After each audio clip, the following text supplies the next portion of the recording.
Semir Efendić tvrdi da vojnici u Oružanim snagama Bosne i Hercegovine imaju platu nižu od 700 konvertibilnih maraka.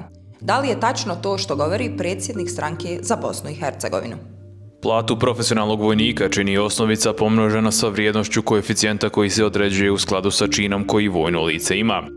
Prije usvajanja državnog budžeta za 2025. važila je osnovica od 600 konvertibilnih maraka, a najniži koeficijent bio je 1,4. Prema tom obračunu, najniža plata iznosila je 840 konvertibilnih maraka. Osnovica za 2025. povećana je na 631,50 konvertibilnih maraka, a najniži koeficijent na 1,6. Ipak primjena ovog obračuna je kasnila jer je budžet za tekuću godinu usvojen tek krajem novembra 2025.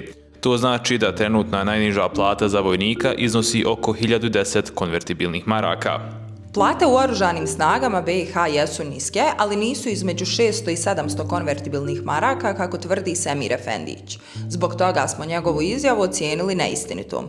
Više ovakvog sadržaja pronađite na Istinomiru.